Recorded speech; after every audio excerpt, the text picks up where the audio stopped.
Assalamualaikum warahmatullahi wabarakatuh. Halo semuanya, izin memperkenalkan diri. Nama saya Clara Abelia Agustin, saya dari kelas 105, nomor absen 7. Video ini saya buat untuk memenuhi tugas presentasi dari Ibu Umi Masruroh mengenai hukum-hukum dasar kimia. Langsung ke videonya.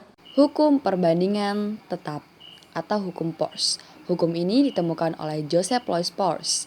Hasil percobaan Peirce yaitu molekul NaCl dengan perbandingan persen massa natrium 39% dan klorin 61%. Sehingga jika disederhanakan perbandingan antara natrium dan klorin menjadi 2:3. Molekul H2O, perbandingan persen massa antara hidrogen dengan oksigen yaitu hidrogen 11% dan oksigen 89%, sehingga disederhanakan menjadi perbandingannya 1:8. CO2 dengan perbandingan persen massa karbon 27,3% dan oksigen 72,7%, sehingga disederhanakan perbandingannya menjadi 3:8. Bunyi dari hukum Peirce ini atau hukum perbandingan tetap adalah perbandingan massa unsur-unsur dalam satu senyawa adalah tertentu dan tetap. Untuk memahami hukum Peirce diberikan contoh soal yang pertama.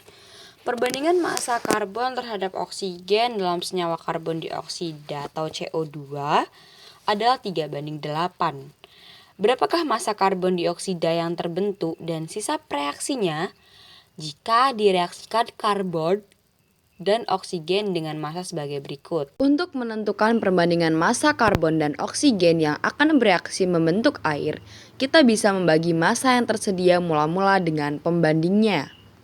Pembanding karbon dan oksigen yaitu 3:8, sedangkan massa mula-mulanya yaitu 6 dan 16.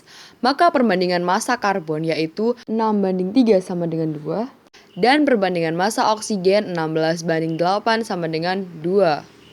Jika hasil pembagiannya sama seperti ini, maka keduanya sama-sama akan habis bereaksi, sehingga jumlah massa yang bereaksi sama dengan massa mula-mulanya. Untuk karbon yang bereaksi 6 gram dan oksigen 16 gram. Untuk menentukan massa jenis O2 yang terbentuk, harus ingat kembali hukum kekekalan massa. Maka massa karbon dioksida yang terbentuk sama dengan massa karbon ditambah massa oksigen, yaitu 6 ditambah 16 sama dengan 22 gram. Sisanya tidak ada, karena semuanya sudah digunakan untuk bereaksi.